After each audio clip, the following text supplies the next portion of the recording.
Okay, I have hit go live, and I think we're in the right window. I don't know why. I don't know why it wouldn't. There we are. Okay, We're good. up. Excellent. Excellent. Hello, Internet. Yes. We got 33 watching. Thank you to all and one that came to watch us this evening. Dr. John just fled. Nope, and he's back. We'll start it at straight up 7 o'clock Central Time. And like I said, there are 33 of you. And if you guys could trouble yourselves to maybe send a link to this to your Twitter followers or your social media folks, that would be a great help to us. And we'll kick it off here in about 2 more minutes. We'll just small talk And until we are then. recording. Is this correct? Yes. Yep. Show enough. We don't have any chats yet. We'll get good at this, and we'll find ourselves somebody that can be a chat moderator at some point so that we don't have to do it. And yeah, we'll get good at it. Make this slick. You don't want Mr. AI to Beast. do the chatbot? I Mr. Beast, don't. watch out. I do not.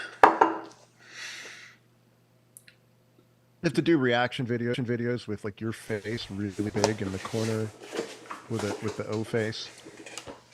The O face. That's Wait how a to minute. do it on YouTube. Hey, Melissa. Hello, Casper. Casper's my neighbor out there in Arkansas, I believe. He says, "Hi, John. I miss having seminar with you. Hope you're doing good. Looking forward to the book." Yeah, Carl and I have advanced copies of this book, and we haven't read it because it's a tome, but I want to read it. Which book? The Pascarella book? Yes. It's right over there. With the economics and the public good book, I've got it right there next to, right in my infinity pile. All right. Here, No rush to get to it. I thank Casper for the greeting. I'm doing pretty well and miss seeing him in seminars too. it is 7 o'clock. Carl, you want to kick us off? Sure. So this is Meno senior session. I'm not sure exactly what we're going to call these. We're calling it well, I'm thinking of it as a senior session, and I like honor it. Sean Senior, who was the mover and shaker behind the Integrated Humanities program at the University of Kansas in the 70s, which has borne much fruit, even still. And we were thinking about doing this when we read we read 2 books about him, about their thinking on poetic knowledge at the Integrated Humanities Institute. Is that what it was? I keep getting the Integrated acronym wrong. Humanities Program. IHP, yeah, that thing. And so we're going to talk about the Meno in some detail, but let me introduce everybody. So I am Karl Schudt. I have been at OGB for a long time. Before that, I was teaching in colleges for 20 years or so, but I got over it. And then we have John Pascarella, who is a professor at the School of Hard Knocks. And he is, about the nicest guy you'll ever meet, and eligible, just so you know. And then Scott Hambrick, who is so smart that he glows in the dark and thinks that he's not. And he's going to make sure that I don't say anything stupid, or that when I do, he'll tell me. And he is the owner and founder of Online Great Books, which has been a wonderful program over the years. And yeah, so I'm pleased to have the both of them. So we're going to do this. I was thinking about, why do you do it? Why not just have a seminar? We have had seminars. But quite often what happens in the seminar is somebody will say, I didn't get anything out of this. I have no idea what's going on. And I thought, well, maybe we need to do some helping.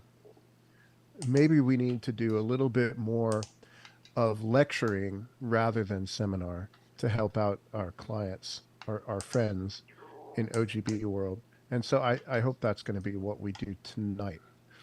Um, so Aristotle says somewhere, I said this on the Slack channel, Aristotle says somewhere, and it can be key in ethics, if you have the starting points, you can reason up to the causes, but if you don't have the starting points, you can't. And I think that's true in a lot of things. You know, if you want to read Thomas Aquinas, which you should, and you don't have the starting points in Aristotle and Plato and Augustine and the Bible, you're going to have a hard time getting it. And not a whole lot of us have all of those starting points anymore. So maybe it's a good thing to have this sort of a lecture. One thing I found interesting, I was listening to John Sr. and the other guy, Quinn, give a talk, and I thought it was really interesting. They didn't let people take notes during these things. I thought that was fascinating. Just don't take notes. Don't worry. Just think along with us, and don't worry about jotting down and saying, "Well, John Pascarella says." You know, who cares what he says unless it's true? And if it's true, you won't need to take the note. You'll probably remember it. This brings up a comment that's here in the chat. GPC31 says, I'm not going to interrupt this for chat questions much, I don't think, but I think this is good. It says, hello and thanks. How do we recognize what's right when you guys discuss it? You know, how do they know if we're full question. of it? Yeah. It's an excellent question. Is why Meno is a perfect dialogue to start with. Because it's about all of that. You know, let me just. So I think I'm probably going to work from this translation. If you have the big book, it shouldn't be too different, but I think this one is a little bit better. But Meno starts with, "Can you tell me, Socrates, whether virtue is something teachable, or whether it isn't something teachable, but rather something that can be acquired by practice, or whether it isn't something that can be acquired by practice or learning, but is present in human beings by nature or in some other way?" So we have, what do we have? We have virtue. We have this word virtue, arete, whatever that is. We haven't figured it out yet. And then we have this word teachable. I don't know what that means. Practice. The Greek is like ascetic, you know, like monks practice. Or nature. So you have all these different things to figure out. And one of the things you have to figure out is even if virtue could be learned, well, what does it mean to learn something? How is it possible to recognize truth when you see it? Which is a huge part of the middle of this dialogue, GPC 31. Is it possible for anyone to know the truth? You know, a superficial reader of Socrates, of Plato, will say, Socrates is a guy that said doubt everything. No, that was Descartes. It wasn't even Descartes. That's not the point. Go ahead. Yeah, he's not a skeptic. He's not a skeptic, but he is a rigid questioner. He practices dialectic, Yes. you know, and that's a different thing. He comes at these problems of truth or truthiness or whatever, expecting that there is truth, not that nothing's true or everything is in doubt. He believes the world's explicable, and he asks questions in wonder, not not from a place of, I don't know, nihilism or a negativity. It's different. And a lot of people don't like him for it. I wanted to talk about that because we wanted to provide this to help people approach these books. And one of the things I run into with people that just got started with Socrates is they kind of fall in two camps. You know, one group of people immediately falls in love with him, and another group hates his guts instantly because he's so difficult. He never says anything outright.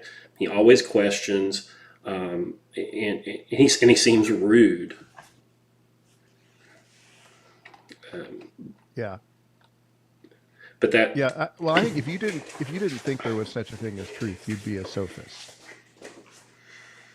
You'd be, you might use rhetoric to manipulate people, but uh, you wouldn't care about the truth, and it would just be a tool to get people to do what you want. And Socrates completely doesn't do that. He ends up getting executed by his own city. Uh, it's he's got a real commitment to truth. He doesn't never say anything. He does say there are things that he thinks are true, but usually it's asking somebody else. John Pascarella has been sitting there glowing. Look at he looks like a Teletubby. Oh The boy. sun coming up over the horizon. No, you just have very good lighting, John. That's what it is. I have the Pixar lamp that's providing it. But to the question that Scott read, I think one of the things that's especially helpful about this dialogue, and if you're trying to find out what's true, Socrates, about the midway point, makes a very revealing statement about himself, which is the reason why the questions I ask are so perplexing is because I'm perplexed. And that's why I'm searching, just like you're searching. And I think that's maybe one of the clues to look out for, right? How do you judge whether or not somebody is saying something that you can trust as being true? Well, is the perplexity a true one that you can relate to? And if you can enter into that space, where might it take you if you're open to being perplexed? Hmm. Yeah, I like that. Open to being perplexed. The perplexity is it's one of the things that turns people off to Socratic dialogues as they get to the end and like, I don't know what to think anymore. But this isn't a bad thing. It's not a bad thing to be confused. You need to be comfortable. Well, probably not comfortable, but you need to accept that confusion is a stage on the way. That it's if you never got confused, you'd never move. It's like hunger, or better example, it's like eros. If you didn't have the desire, you would never you'd never kiss a girl. You'd never get married. Um, and so being in that uncomfortable position of desiring, it's a good thing, even if it's an uncomfortable and painful thing. Do yeah, you mind if I add just one thing to that related to Meno himself? Um, Eros Well, is a double-edged sword. It's noted several times in this dialogue, right, that Meno's used to talking to his lovers, Erastos. So it's Eros there. And Socrates notes that that produces a peculiar way of speaking in him, and also the way people speak to him. So Eros can go either way. It can guide you to the truth, or it might put you in this position where you might not know how to search for the truth properly. right, right. Yeah, it's going to depend on what your eros is directed at, and Minos might not be well directed. Should we talk about who he is? So Meno is a young man from Thessaly. Uh, he shows up in Xenophon. If you read Xenophon's book, Anabasis, he is one of the people that went on the expedition. Xenophon was on this expedition of Greek mercenaries that went into the heart of Persia to try to usurp the throne. And their guy got killed right at the beginning of the battle. So there they are, surrounded by all of the Persian Empire, and they make it home. It's an adventure story. It's pretty thrilling. Meno was on that expedition and attempted to set everybody up for betrayal, and uh, ends up being tortured to death for a year. So, there's that bit of irony. Let's talk to Meno and ask him about virtue. It's what would it be like? Um, John McCain. I don't know. George Custer, tell us about battle tactics. Uh, um, John Bonham tell us about sobriety. It's the wrong person to do it. So we're Heather, gonna have to be, because there's three of us. We're gonna have to be not slightly rude. And if you want to say something, just go on. Because if we hear each other and say, "Well, what did you want to say?" Just barrel over me and just start talking. yeah, Heather says, I know what to think. I hate that guy. Here's a little secret. You're never supposed to say this, but generally it's the ladies that don't like him. Um, Not exclusively, but generally, often. generally it's ladies. I mean, Everett, our beloved Everett, and I think he's in group 1 or 3 or 7. I don't know. Hates him. After all these years, he still doesn't like him. Um, but I think he's the most important character in everything that we read, whether you like him or not. Um, he sets the stage for how we approach all problems. I think without his example, I don't know what I don't know how we would approach these things. Um, his questioning is, just leads the way. Most of the people that I've helped with seminars, when they start reading Socrates, and this is the first of the dialogues that we read at Online Great Books. The first time people read them, they are struck by his method, right? The thing they talk about in the seminar or in the dialogue, in this case, like a theory of knowledge and, the nature of virtue, the theory of recollection, all that stuff is like lost in the first reading because people are so smitten or stricken with the method. And then later on, you start to see that he actually does say things. It's not all questions. Like, one of my favorite Socratic assertions is in here, which is that people do all things for the good. This reoccurs. This recurs in the Gorgias. Aristotle picks it up. Aquinas picks it up. I've picked it up. So on more readings, you start to see that he actually does say some stuff. He does declare. He does make declarations, and then you find that those things are much more formative than you would ever have guessed. So when people come to him the first time, it's the method, and that puts some people off, and other people are really drawn to it. Betty says I'm not loud enough. Let me see if I can go in here and hot this up. Maybe in the OGB app, you can raise your source. Yeah, how about that? Crank How up. about mine? How's this? Is this good? We will figure all of this out. But the recording ought to have everything at the correct levels. Yeah. Uh, Is this good? Yes. yes. Oh gosh, yeah. And the method. Everybody likes the method because if you're an annoying person, you can use it on people you don't like. You know, whenever anybody makes a statement, you can say, "Well, what do you mean by that? Well, what is the definition of this?" You can be uh, Car- you can be Carl, a real prick. they're saying you have some reverb and some echo there. I do not have any on. Oh, maybe I do. Okay. How about that? Is that better? All right. Uh, uh, I lost my train of thought. Yeah, so people love the method, but well, what about what they're talking about? So what are we talking about here? So can virtue be taught? Does it come from practice? Does it come from nature or some other way?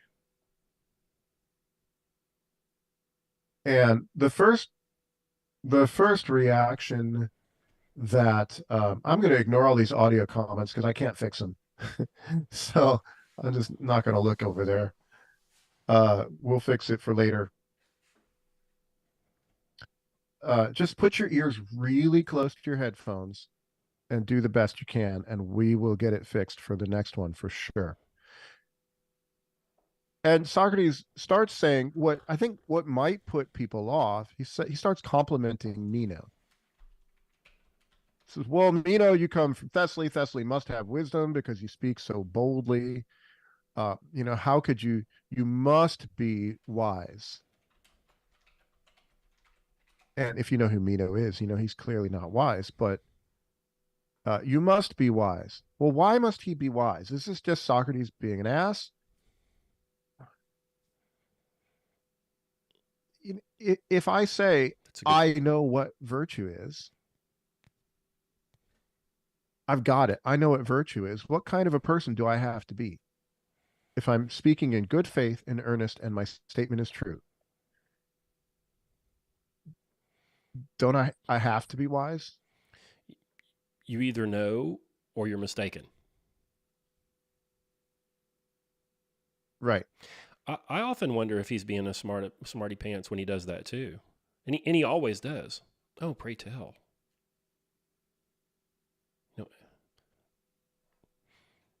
Yeah. In this case, I just want to pick up on something Karl said, if that's all right. Right at the beginning, you introduced this question of habits and how we learn through them. And between 70B and C, after you get the reference to Gorgias, one of the sophists who's been teaching Meno, Socrates says, in particular, he has made it a customary habit.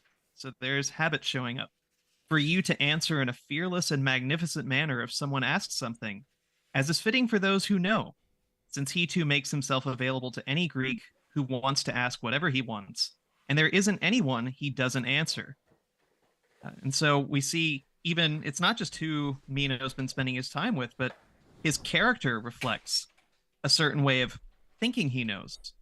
And that's all set up the very beginning. And Socrates, that's one of the brilliant things. Whenever you read a Platonic dialogue, you look for these little rhetorical clues, or you pay attention to the drama, because that's just as important as the actual arguments of what is virtue, what is learning, what is recollection. You get all these little hints, but you really have to slow down to catch them. Yeah. There are no extra words in here. I don't think there are. I mean, it's all material, right? Mm-hmm. I mean, when we get further into this, I'm holding back on some of the Greek wordplay, but it is a precisely written text. Lots of memory jokes. I can't recollect them at the moment. Yeah, I've forgotten. I can't recollect, but that happens the whole dialogue. It's like, and the first time that I've got it is, well, Socrates says, I don't know about you, but in Athens we have a drought of wisdom, which is a nice expression. And if you're willing to ask somebody here in this way, there isn't anyone who won't laugh and say, stranger, it's likely that in your opinion, I'm a blessed sort of person to know, that is, whether virtue is something teachable or in what way it comes to be present. But I'm so far from knowing whether it's something teachable or isn't something teachable that I don't even happen to know at all what in the world virtue itself is. So Socrates, well, he's claiming anyone in Athens would say this, and that's probably not true, but that he doesn't even know at all what virtue is. Well, that's going to be a question. If you don't know what something is at all, how can you look for it? Do you believe him?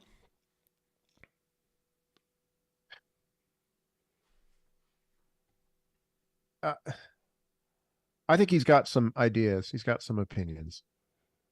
No, I guess I don't believe him. I think it's an overstatement. Yeah, I think he has intending to draw out Meno, probably. Yeah, I think he holds a view, but would be willing to discard it. Yeah, I think he has some sense. The biggest clue you have at the beginning of the dialogue, this is just a little further in from where we are. This is at 72A. And so this is where at 71D, Socrates says, tell me what virtue is. And Meno gives these many different types of virtue. There's a virtue of a man.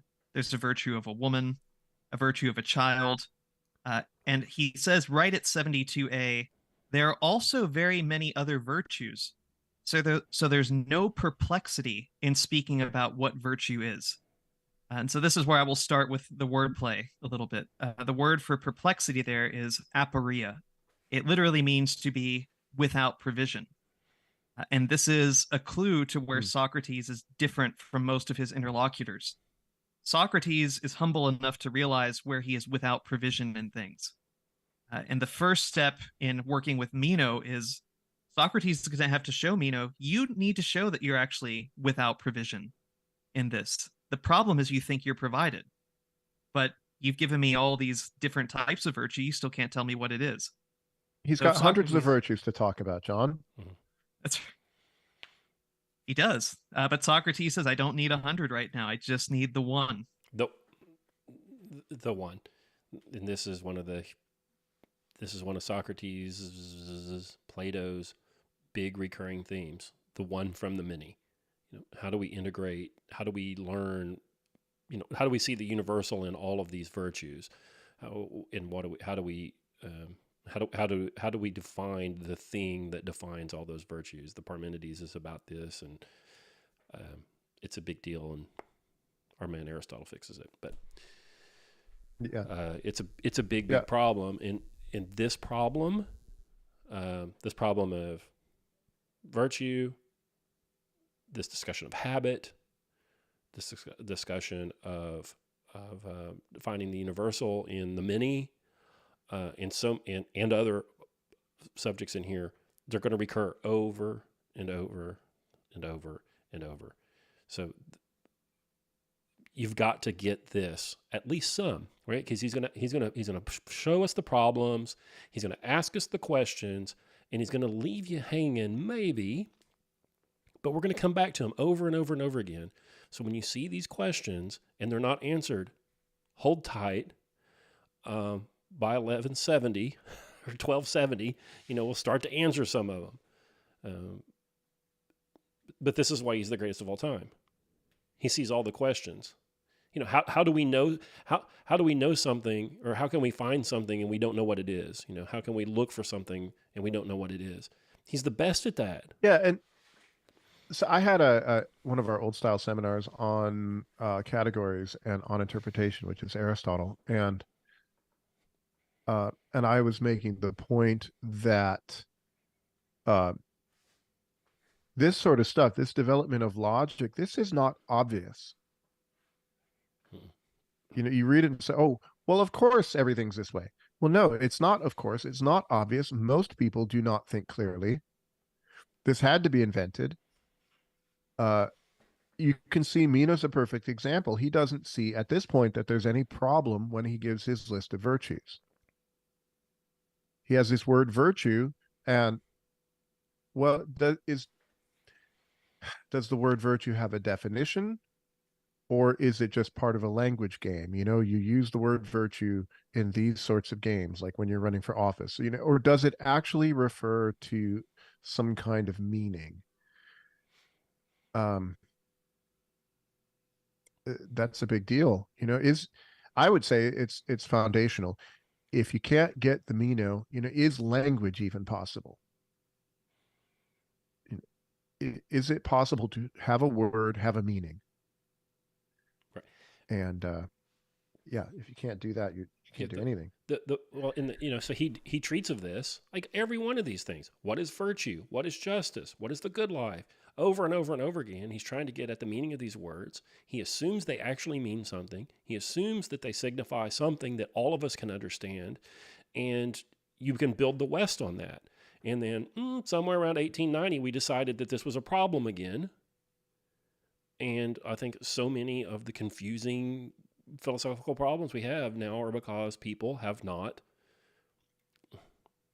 gotten back to their Socrates and their Aristotle and believed that these words are symbols that refer to universals that we can all understand.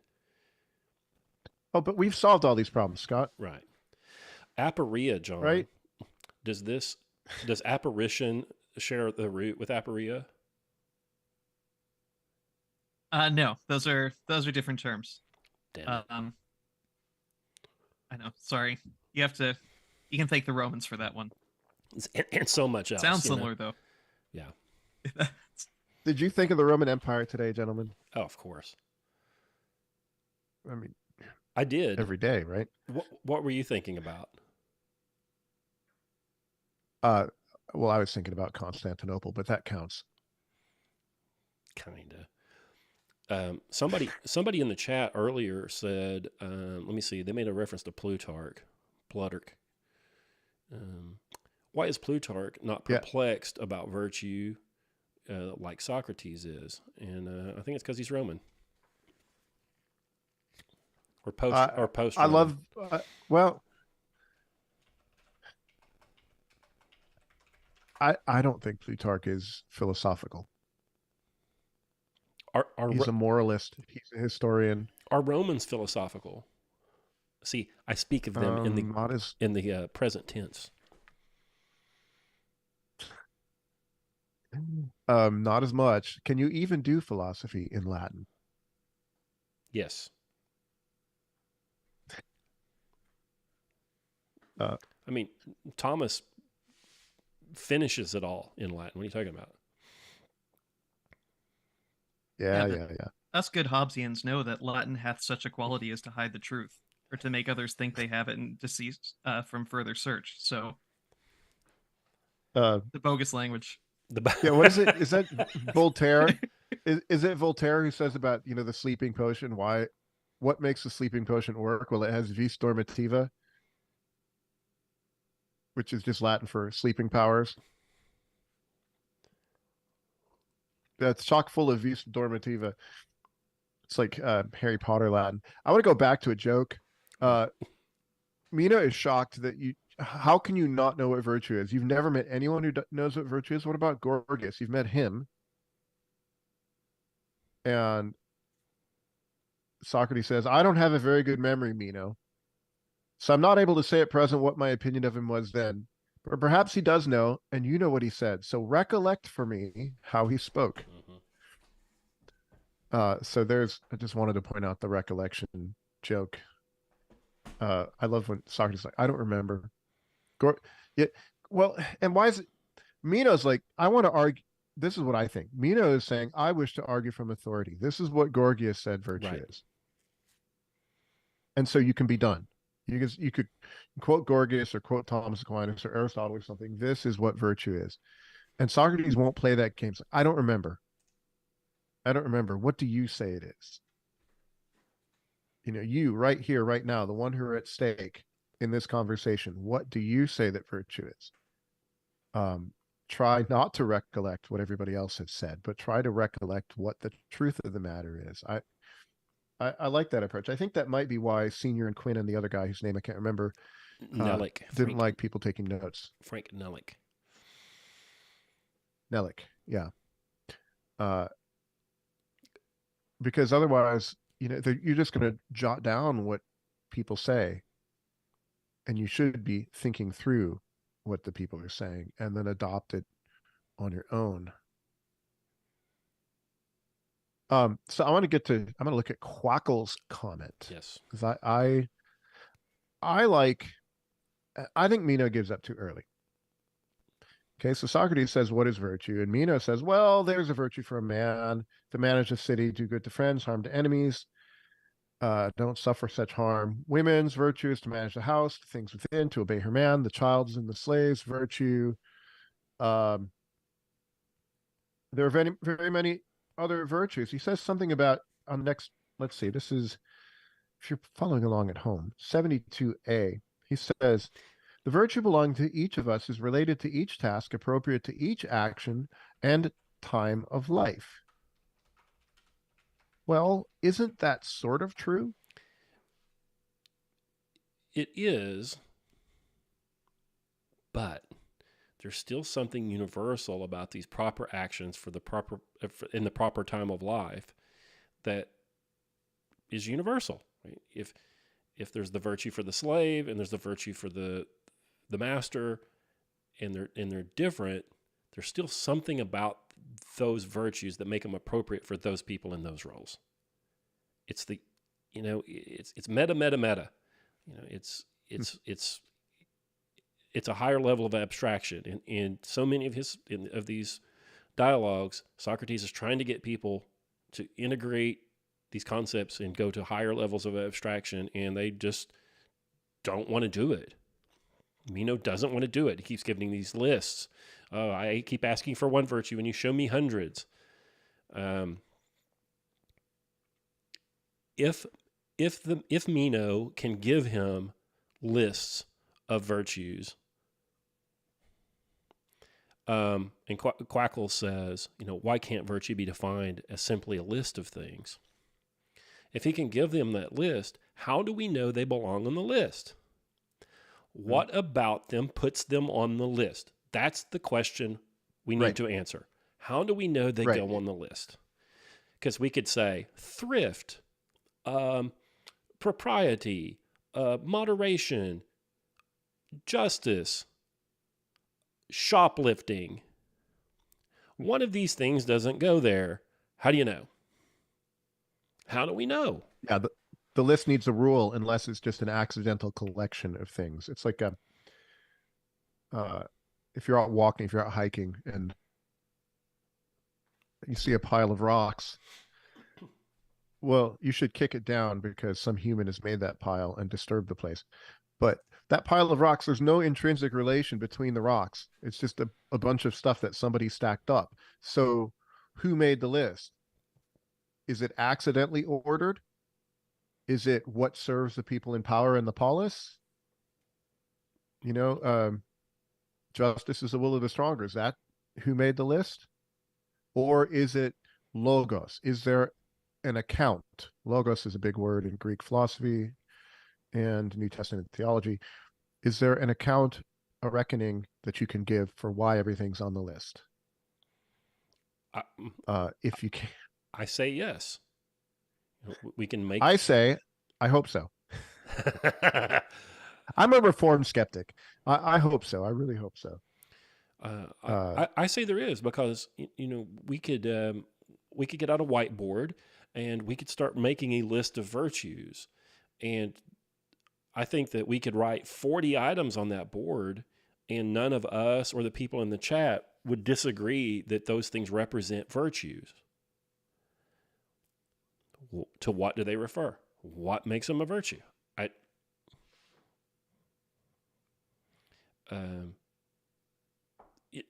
Aquinas tells it's a right action at the right time to the right degree, I think is what he says. Is that right? That still wouldn't satisfy Socrates' question, I don't think. How do you know it's the right action? How do you know it's the right degree? It's what the wise person would do. Yeah. Oh my God. John M says, what would Karl Popper say? Who cares? That's what I say about Karl Popper.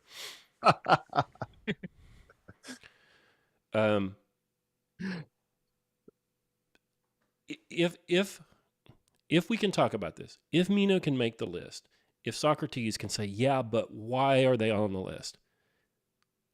What are we referring to?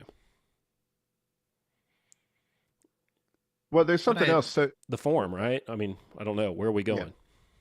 That's where I wanted to go there, actually, because I think there's a tendency to want to abstract with what's happening with the forms. And we don't necessarily need to do that, right? You talk about the list, and at a certain point, this dialogue moves to the issue of shapes. Right? I could draw different shapes on the board, a triangle, a square, a rectangle, an oval, a trapezoid, and I could see that they are shapes. And it's at 72C where Socrates tells him, I want to know the form. And if you just think of the form as what it literally conveys, the outward look of something, the boundary. What are we trying to do in speech, right? The dialectic that people find so frustrating about Socrates, it's him trying to trace around what this thing is. And it's a messy process, but it's like a child who's learning how to draw shapes. A child is not going to know how to draw a perfect circle right away. But over time, continuing to work at it, continuing to train the hands to move with it, to train the eyes to see it, things will sharpen. And that form or the outward look will settle. And I think that's one of the things when you're getting frustrated with Socrates, understand that that's what speech is trying to do, that it is in some way akin to seeing. Even the Greek word for contemplation has this at its root. Theoria means both to see and to contemplate. And so if you can kind of break that divide in your head between what is empirically seen with the senses and what is intellectually seen, hopefully a different world opens up to you. I remember, I want to bring in a Hambrick uncle. Uncle Scott Henry. told this story. Is it Uncle Henry? Is Yeah. about the tree. Was it a walnut tree or something? It was walnut. Yeah. Do I need Well, to how talk? do you know? How do you know what a walnut tree is?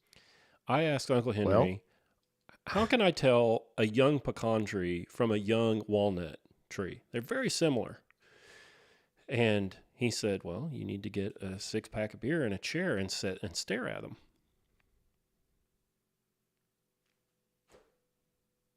Yep. And then that was it, right? That was it. Yeah. And I'm like, you're a big help.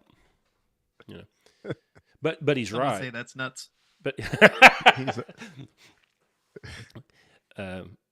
but he's right. So if you sit and stare at the thing, or if we use language like you say, John, to determine the form, what are we determining? You know, we're using the language to find the boundary of the thing, to find the shape of it, to find the form of it. I'm going to sit in the chair and I'm going to observe the characteristics of the tree. What? So this is the part where let's John and Karl fight. Because Karl is not so secretly a full tilt boogie Platonist. Karl believes, I think, that forms are real. And I don't know that yes. I don't know that I don't believe that. So John, from the comment you just made, you don't buy that. And I know that for your deep abiding love of Aristotle, you're not a Platonist.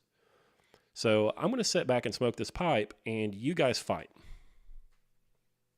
I think I'm going to shock you and tell you that the divide between Plato and Aristotle is greatly exaggerated.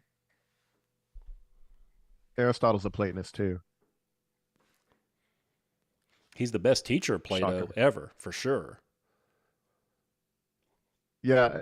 It's just, I think the differences are on fine points of, you know, what exactly the forms are. Are they ontological beings on their own, or are they, how would you describe in Aristotle? They're real, but they're not as real. You know, they're real because things can be classified in universals. They're embodied in some way.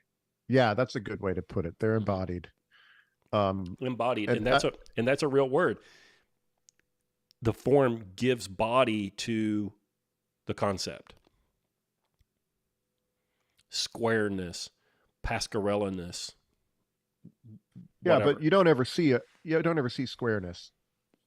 If at least if you're an Aristotelian, I got to see it when I pre-existed this life in the world of forms, but you didn't. So you don't ever see squareness. You see square things that participate or embody somehow the form of squareness. And I have to wave my hands and use metaphorical and poetic language to say, you know, how is it that a square partakes in something that is not physical and not strictly speaking real? I don't know, but it does. But if we say square, like you just did, I knew what you were talking about. John knew what you were talking about. The people listening knew what you were talking about. There's a referent, right? You're talking about something. What is that thing? It's the form. But you use thing thing is being used in an analogical sense here. You know, this is a thing. Mm-hmm. Square or squareness, is it a thing? It's not a physical thing. I think it is a thing. I have a promiscuous ontology. I think it absolutely is a thing, but it's not a physical thing. It's a different kind of a thing. It's a form thing. It's a formy thing. Does that make sense? You can talk about it. It Crystal. has properties. You never touch or actually see it. What about justice or moderation?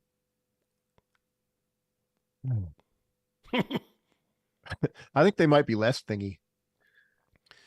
I think they are less thingy. There's an ontological hierarchy.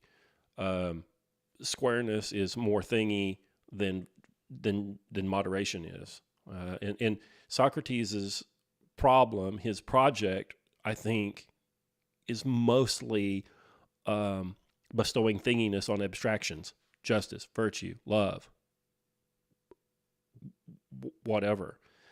But when I say justice, there's still a referent. We still know what we're talking about. It gets blurrier though. Somebody says justice is redistribution. Somebody else says justice is, capital punishment. Whatever. We start deviating from a four-sided figure with, sides of equal length. That one's easy to find.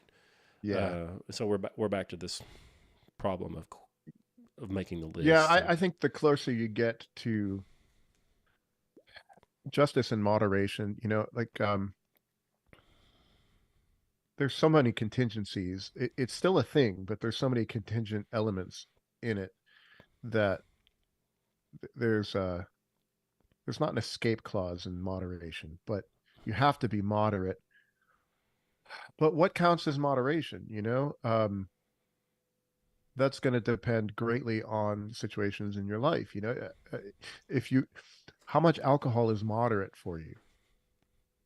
Well, how much do you weigh? Are you male or female? Are you of an ethnic group that doesn't have the right enzymes in your liver?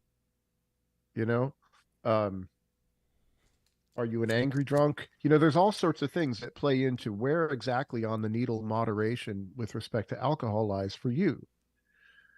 So it's real, and you absolutely have to be moderate, but it's not as clear cut real as the square.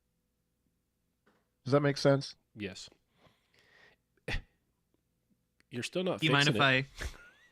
Oh, go ahead, Scott. Sorry. No, well, Gertrudis D says in the chat, you know it when you see it. What is it? The form. Well, yeah, go ahead, John. So I was going to use the text just to show this gradual development of trying to move towards the form of something. So I'm looking at 72D, where Socrates is asking about the different types of virtue, and he says, is it similar as regards health too, in size and strength? Is there, in your opinion, one health for a man, but another for a woman? Or if in fact there is health, does it have the same form everywhere, whether in a man or at least anyone else whatever? The health, at least, says Meno, of both a man and woman is the same in my opinion. And Socrates says that also the size and strength.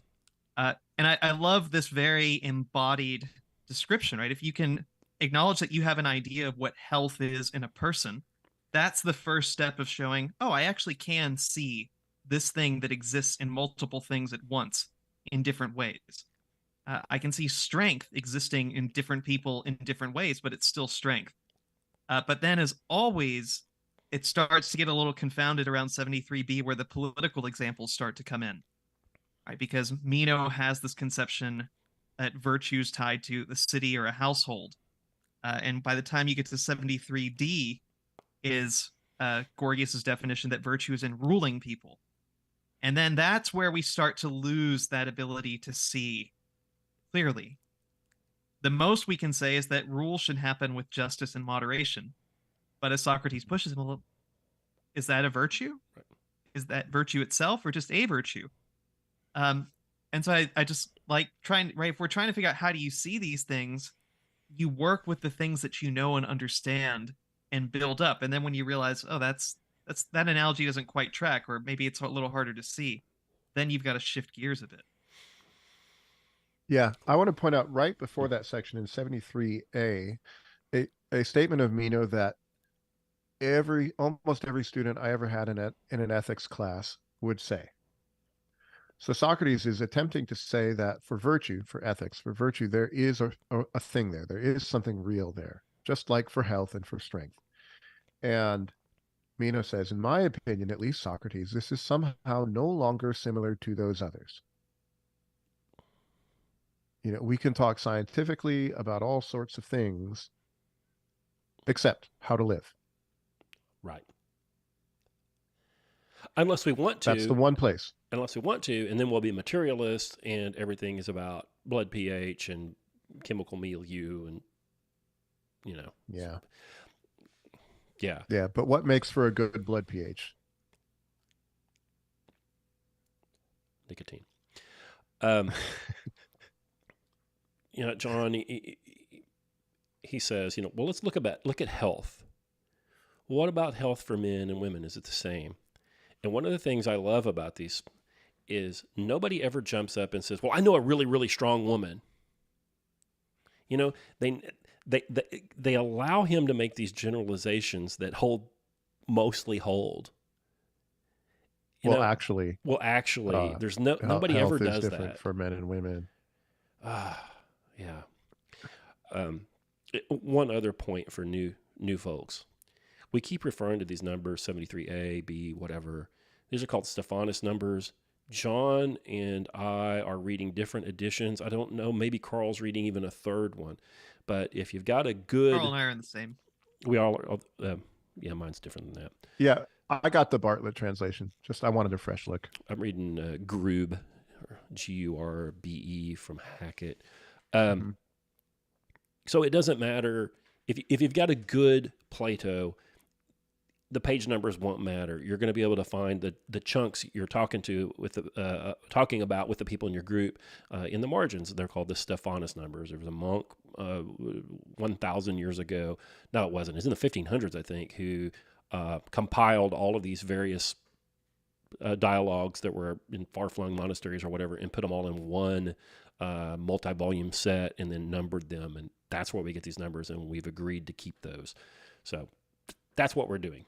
So when you do your seminar, don't use the page number. Use the Stephanus number. Page numbers are okay, but these are more better.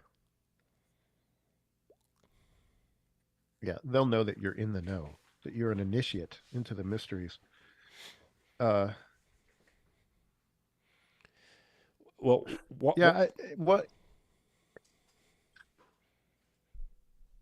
So why does everybody think that virtue is something different, that it's not subject to science?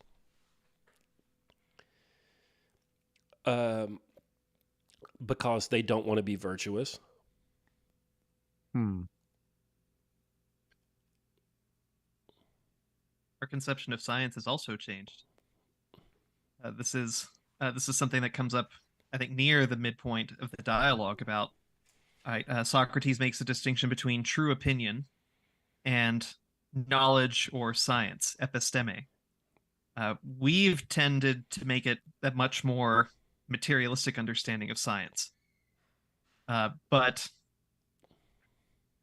it could be that they don't know the science of virtue.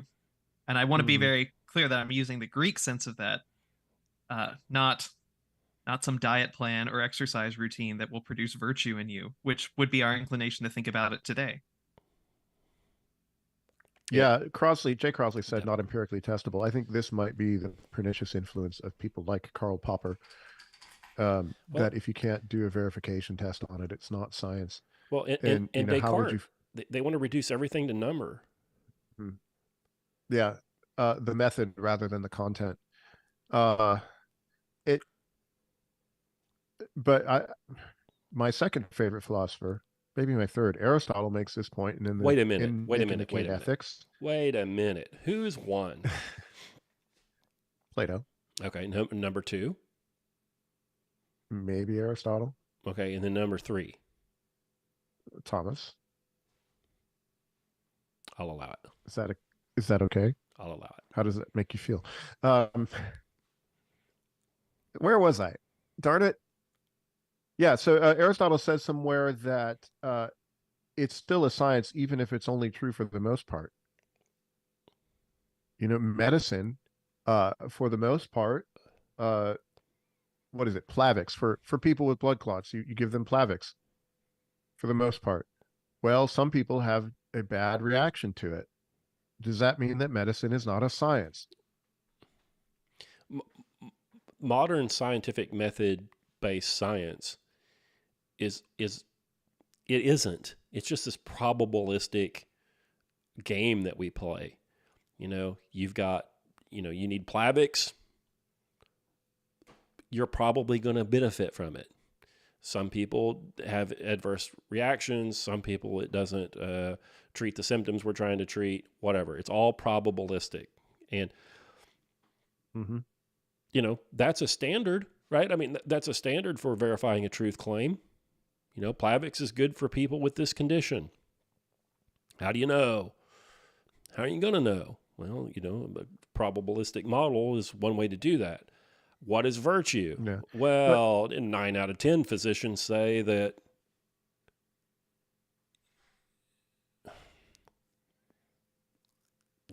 so virtue, for the most part, I would say there are absolute statements you can make about virtue.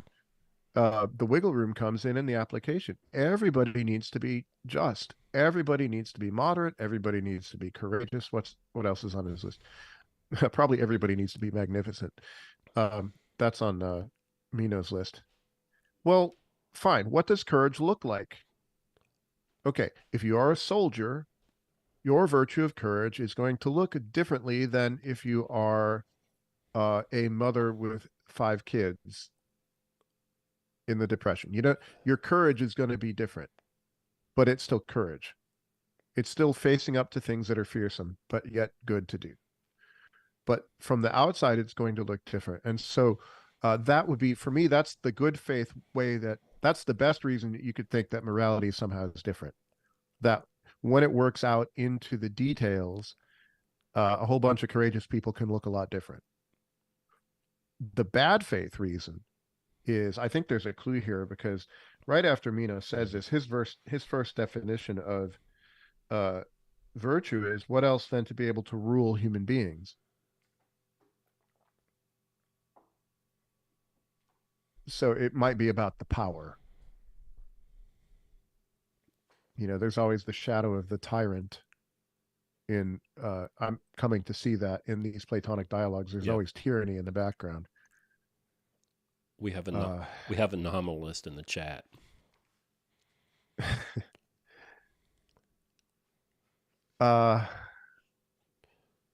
Will gank a cobra anytime, any place, try me. Is that the nominalist? Uh-huh.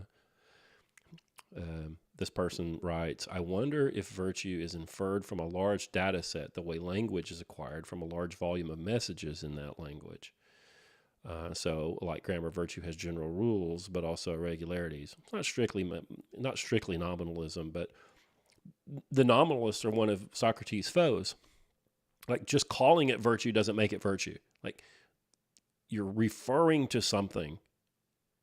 And just because we use the same set of phrases to refer to the referent, don't get the language confused with the referent. Yeah. So when he says if virtue is inferred, carried in, I guess is the Latin. What are you carrying? What is the thing that you're inferring? That would be, what's the definition of virtue? You can look at a large data set and how do you analyze it? How do you collate it? What's your pivot table, man? That's I'm trying to speak data science in virtue. Well, let's talk about this at 74b.5. Socrates says, what is shape, Meno? You told him that it was roundness, and if then he said to you, what I did is roundness shape or a shape, you would surely tell him that it is a shape. So we can make a list of shapes: round, circle, square, triangle. We can make a large data set of language symbols that there's still a thing that we call shape that seems to exist. He later on, Socrates says, "Well, tell me what shape is." And Meno says, "No, you do it. You're so slick. You tell me." And he says that shape is that which alone of existing things always follows color. And then later on, he says, I think he says something like it's the boundary of a thing, or the limit of a solid, or something like the boundary of a solid. Mhm. I like that. That shape is the boundary of the solid. This goes back to John's discussion of form, like that. Using language to find the edges and the boundaries of a concept. But here, I think that when he says that shape is that which alone of existing things always follows color, he's just dropping a bomb, and then he just walks off from it. What does that mean, John Pascarella? I think I know what he's talking about. That shape is that which alone of all existing things always follows color. What is he talking about? How does shape follow color? Well, color is always embodied in something. But to draw on text around everything that you just referenced right before where you read, there's an important clue. It's about 74a going into B, where Socrates says, "As for the one virtue which is present throughout all of these, we weren't able to discover it." And Meno says, "For I'm not yet able, Socrates, in the way that you are seeking it, to get hold of the one virtue pertaining to all with the other things." Now, those words for able, the verb is dunamai, which means literally to have the capacity. It's related to dunamis, which could be capacity or power. And that's a clue for what Socrates is doing, right? So that bomb that you said he dropped is Socrates' attempt to show Meno that he actually does have the capacity to grasp what shape is. And if you skip a little bit ahead before the part about boundaries or extremities, this is at 75c. Meno says, "If someone should deny knowing color, but is as perplexed or unprovided about it as he is about shape, what answer do you suppose would have been given by you?"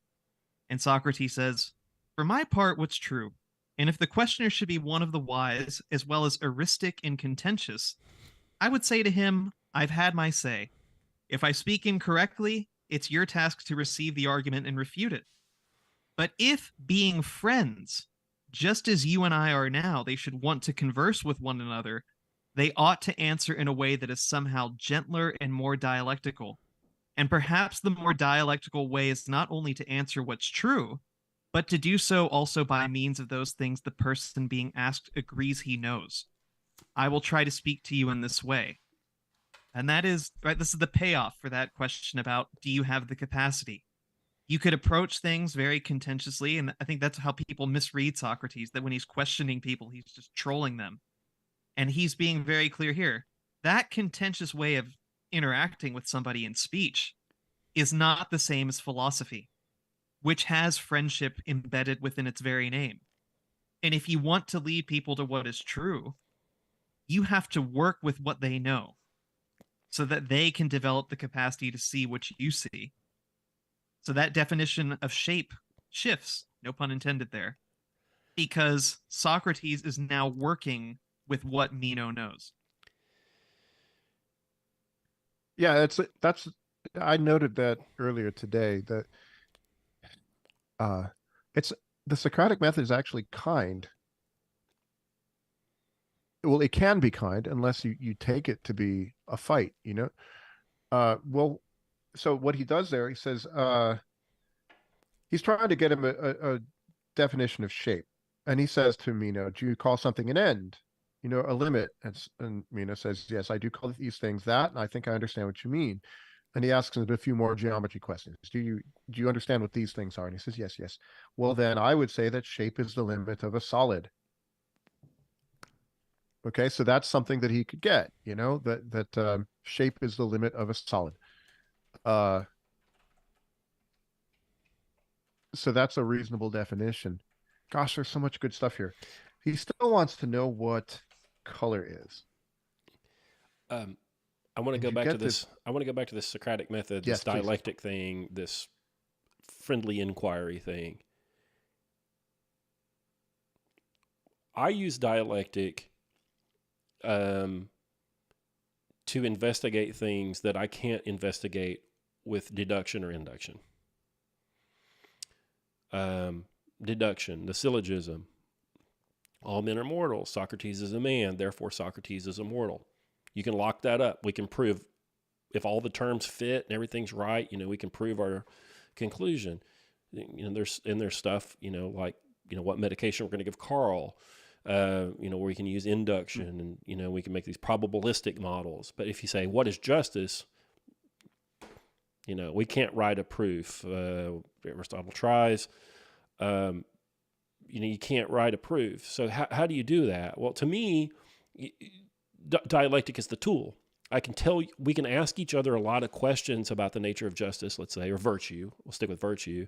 And maybe we can't find it, but we can exclude huge classes of things that it isn't when we do the dialectic. And so if you took debate at Columbia in 1915, they would teach you to use dialectic, where you ask these splitting questions that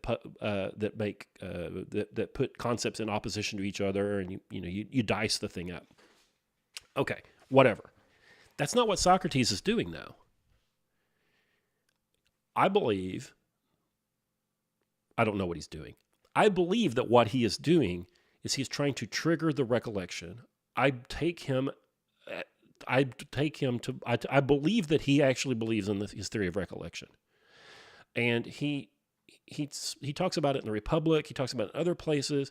You're born, and like through the trauma of birth, you forget everything that you knew, and you knew everything because your soul resided in the realm of forms at some point, and you learn one thing at some point. And I'm interested in what that is, but you learn one thing at some point, and then or your memory is triggered and you recollect one thing. And then from there on, that one thing that you recollect will help you recollect another, and then another, and then another. So if you can juxtapose these different ideas and ask these questions, perhaps you can then recollect what virtue is. I think this is like a mystical journey for him. I think that, he has a notion of what virtue is, but I think that Socrates, I really think that he believed that if he could have good faith interlocutors, and they could ask the questions, and they could love each other in that they could actually see something divine. I really think he thought that he could do that. Yeah. You have that statement that you made there. If you could have good faith interlocutors. And I don't know that Meno is one. I think it's important that his first definition of virtue is to rule others. I think that's not just a casual thing, that's what he's interested in. That's what he thinks arete is to be able to rule. And the problem with the correctly done Socratic method is, well, it's kind of inadvertently toxic to the claims of the ruling class. Why are you going to rule? You're going to rule because you're better than others. Well, I mean, there's a whole lot going on here. If virtue is something that can be taught and it doesn't come about by nature, then in what way are you better than others? How do you determine who rules? There's a kind of a neat little bit when he says virtue is nothing other than to be able to rule. This is at 73D, right before 73D. What else than to be able to rule human beings? And Socrates says, but that is what I'm seeking. But is the virtue of a child and a slave the same, Meno, for both to be able to rule the master? So Socrates hits him right away. Well, if that's the case, then what happens to the virtue of the slave? Slaves do not rule. You cannot say that slaves have a virtue if virtue means to rule.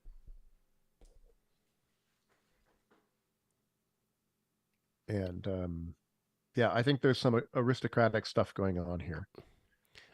There's a refinement of it. You guys If you don't have mind me jumping in. Go ahead. you guys have to either support me or beat me up on this idea that Socrates' dialectic is like a mystical experience for him. Oh, I'm John. I'm on board. It is for me. I could I could go two ways on this, right? I could address the issue of dialectic, or I could stick with talking about Meno and the refinement of nobility. Let's do the second. We'll talk about recollection in a bit. So the refinement happens, and again, it's a word play today in English.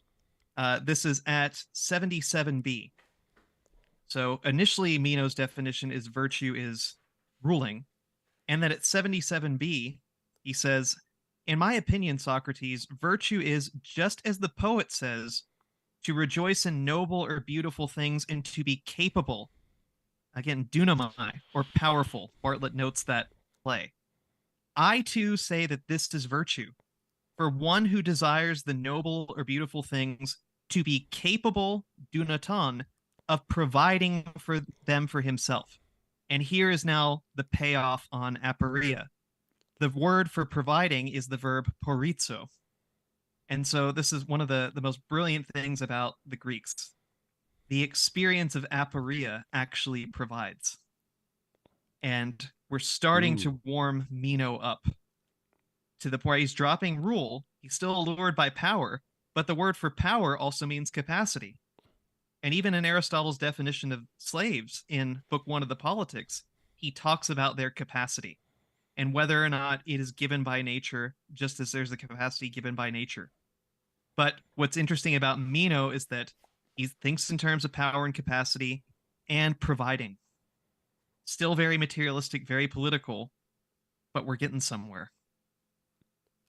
Oh, I hope so. I hope so. What I hit in that line, this is at 77b. I do want to go back to the BS definition of color because I love that. But at 77b, for me, How dare you? the the emanation from the pores of the item, yeah, whatever. To rejoice in noble things, to be capable, noble or beautiful things, would be a fair translation. It's kalos in that line. And Socrates pretty quickly says, "Do you say that the one who desires a noble thing is a desire of goods?" And is it agathos, probably for goods? Yes. So you shift from the word for beauty to the word for good. And I think this is a pretty seismic shift. Maybe I'm seeing too much here. I see Meno is an aristocrat. And what makes your aristocracy is that you are somehow by nature better than those other people. Okay. And that's my Pindar quote. Wise is he who knows many things by nature, whereas learners who are boisterous and long-witted are like a pair of crows that cry in vain against the divine bird of Zeus. That's Pindar's an earlier poet. You should just know by nature what the good things are. And if you have to learn, you're like Mishima up in his dark attic writing novels for Japanese women. You're like Crad, and that's a stretch of a reference. And so I think you see that here. So, and I'm thinking also of Nietzsche in the beginning of Genealogy of Morals, when he points out that the word, at least the older word eslos for good, it means, like our type of people, that there is this aristocratic background there. And so the aristocrats, the conquering race, just go with me, the stuff that they liked would be the beautiful stuff. They would be the tastemakers. They would be the ones that would set what is beautiful. And so this seems to me like a bit of an older idea that virtue is to love beautiful things, to love Prada and Bugattis and Courvoisier or whatever, to love beautiful things and to be able to get them, like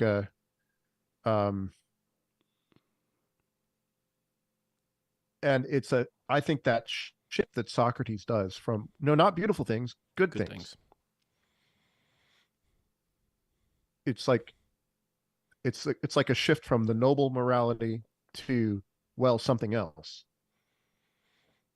Yeah. So, for me, this is a momentous line when Socrates does that.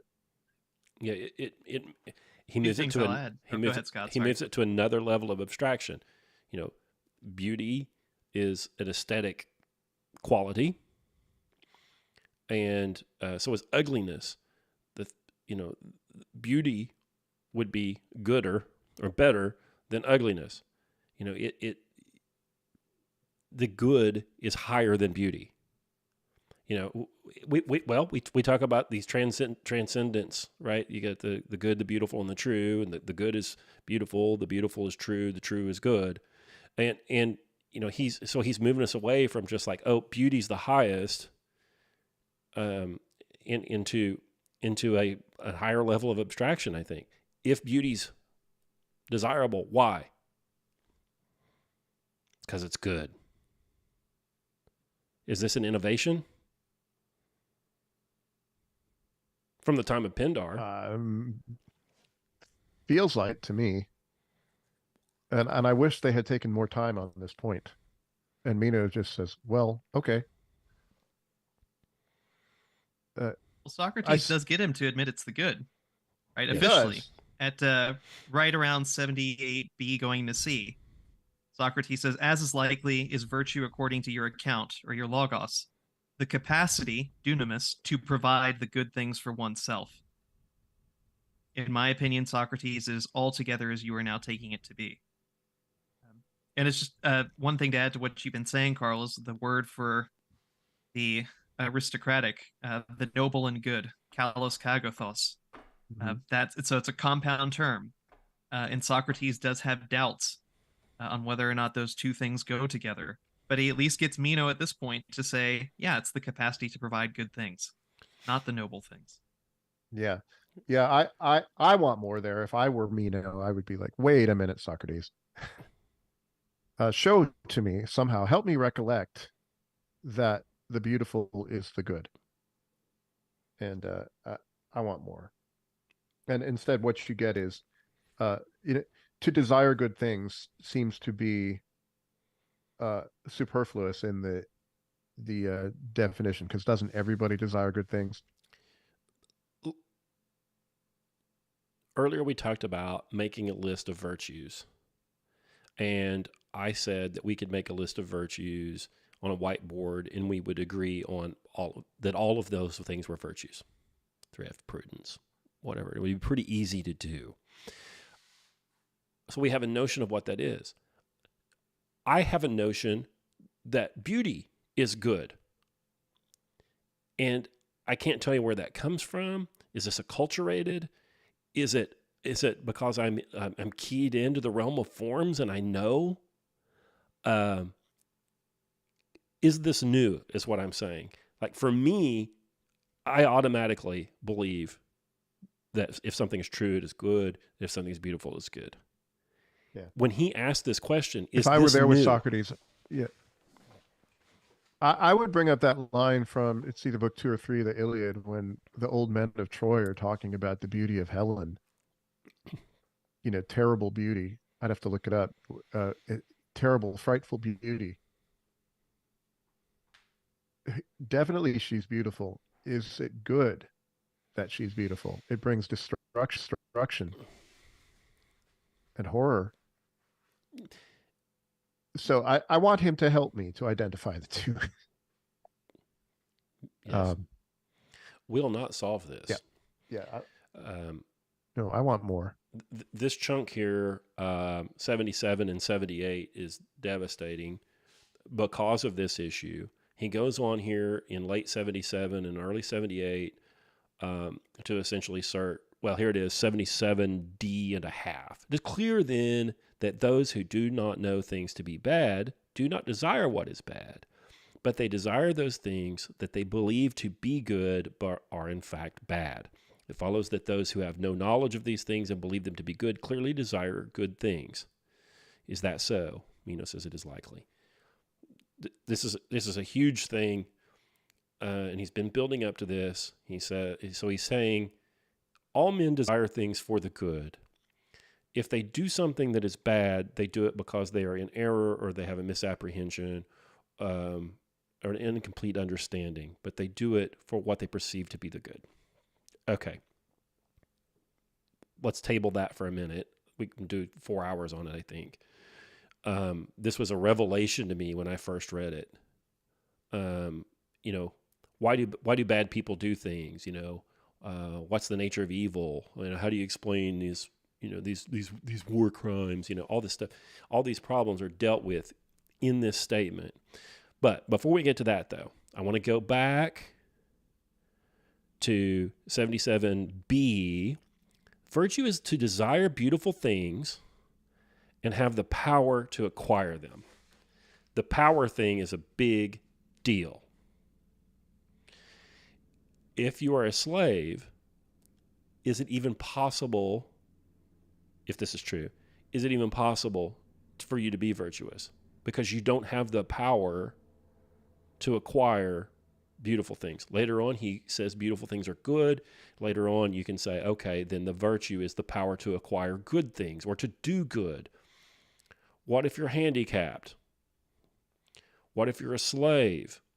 What if the political system you live in will not allow you to do virtuous things? What if the political system you are in is set up such that you can't trade honestly with your neighbors and can't uphold contracts, so on and so on and so on? Is the power to do those things actually what makes you virtuous? Do you have to have that power?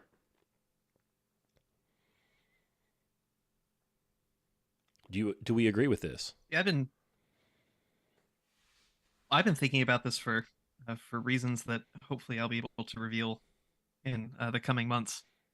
That this is what's beautiful about this Greek word, that it could mean power or capacity. Right? So when we say power, we have a certain sense in our minds of what that means, in part because we've been so browbeaten by the moderns into thinking in terms of power.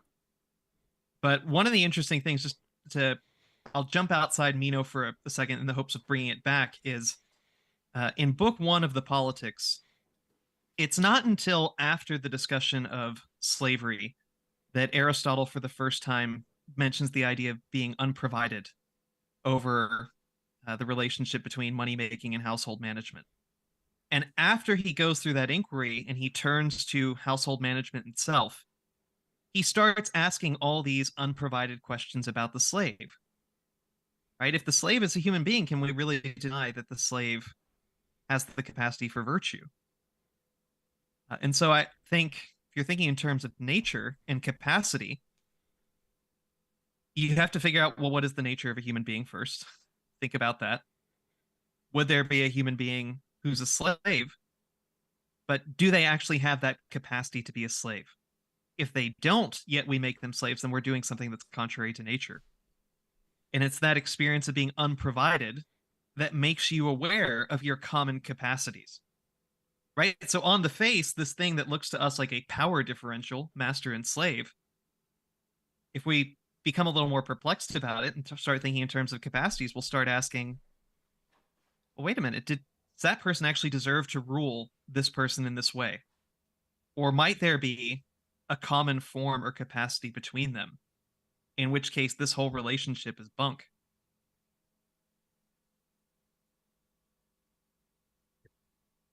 Or has to be rethought. Yeah. Yeah. If everybody can have virtue, if everybody by nature, whatever virtue is, I know everybody's frustrated in the text. We still don't know, but whatever virtue is something that is common to all, to slave and ruler alike. It is very much threatening of the slave ruler relationship. And so, well, to go back to Aristotle, some men are by nature slaves, right? Well, Well, he that's said, the claim. If they're not by nature slaves, they shouldn't ought to be slaves. John, this is a revelation to me. I have not seen this in my reading of the Politics. I believe you. I'm not saying it's not there. does Aristotle, so he says early on in book one, that there's the natural slave. He's a bad decision maker. He doesn't have the will. He doesn't have the capacity. He needs to be ruled. Blah, blah, blah, blah, blah. Does he undo this later? Does he say, oh no, through, because the slave and the master are humans, they share a capacity, and it's an accident of circumstance or something that one is the slave and one is the master. The end of the discussion of slavery by law. So this is book 1, chapter 6 of the Politics.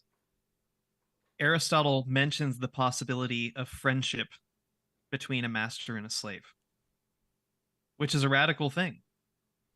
And it's done in terms of their capacity for friendship.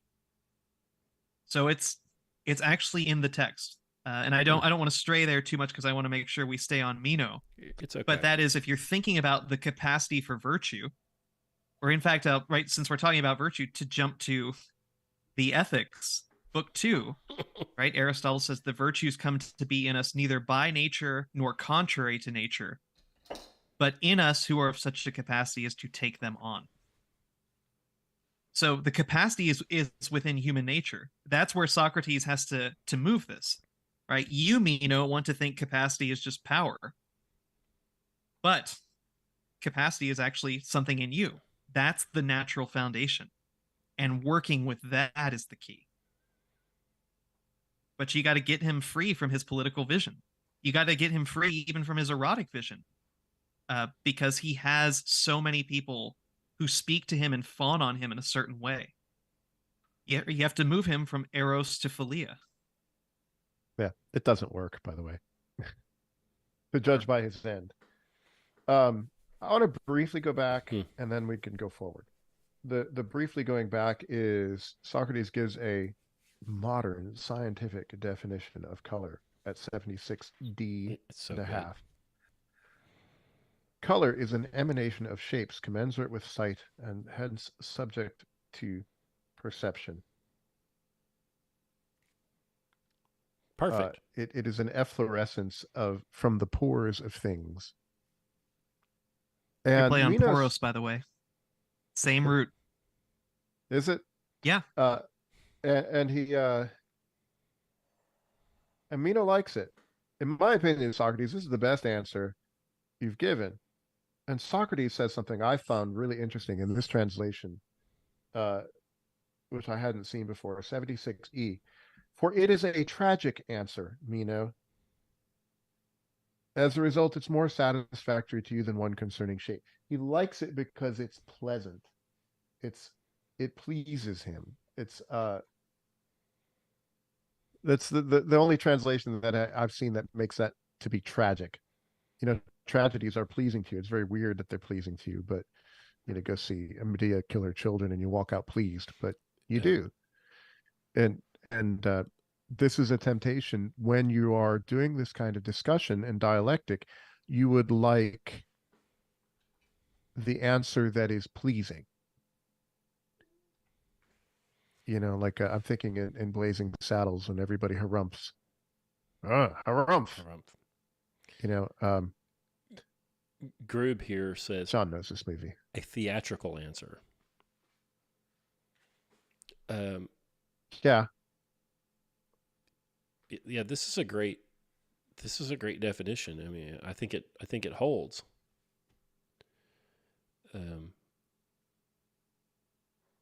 Yeah, he has this idea of the effluvium fitting into channels in your eye. Your rods and cones, maybe. His explanation's not much different than what we have. And this is a problem. This problem of reconciling the external with sense data and all this, right? Like seeing a blue cube, and then you say that cube is blue. Well, we're shot through with nominalists nowadays, and they say, "Well, see, it's not blue. It reflects a certain wavelength of light." Blah blah. Well, Socrates just fixes it, and he says that it renders this effluvia sensible. So effluvia, wavelength, whatever, right? Come up with a thesaurus and figure out what this means. He says it renders what you see sensible as color. Like, why do we have to be pointy-headed about it and then say, well, it's actually effluvia, you know? Do you like this definition better than shape is that which always accompanies color? Well, my translation here says follows color. Yours says accompany? I can't remember. I wasn't looking at it. Mine says follows, and I think if my translation's right, yeah. I think he's alluding to posteriority priority. I think he's talking some proto-Aristotelian stuff here. John, what do you say of this? I am just checking the Greek to be sure. So our translation has accompany, Okay, which Bartlett I think is consistent in rendering meta that way, but I want to double check and be sure. He also says it is a being. That shape is a being. I like that. Yeah, it's embodied. Being a Platonist. It's an ontos. It's an existing thing. John, if at 75 late B, if it should properly be translated, shape is that which alone of existing things accompanies color, that changes it all. But mine says follows. I don't have the Greek. You know, when I saw follows and I started I actually got a pencil and paper out and, drew a shape and I colored it and I was thinking about it. You know, I'm like, is this an issue of posteriority and priority? You know, if there's a pickup in the driveway, you wouldn't say there's a blue in the driveway. It doesn't define the thing. You have to say it's a truck, and then you can predicate things of the truck. You know. Oh, so you're saying it's like categories? Yeah. This should be follow. Okay. It should be follow. It should be follow. Well, then Hippomai? Yeah, I think that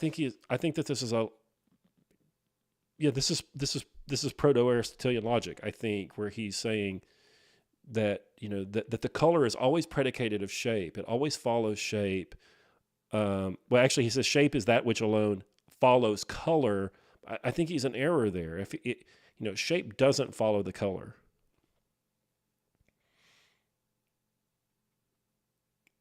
Now, later on, he says that a shape is the boundary of an object is what the shape is, and if that's the case, that boundary would the color would emanate from the boundary. So under his conception of physics, I think that maybe the color does come first. But under mine, because I'm influenced by metaphysics or Aristotle's categories and prior analytics, I would say that color would be predicated of the subject, that the color would always follow the thing. Is this a metaphysical statement? Do you agree? Do you disavow, Karl, what he's saying here?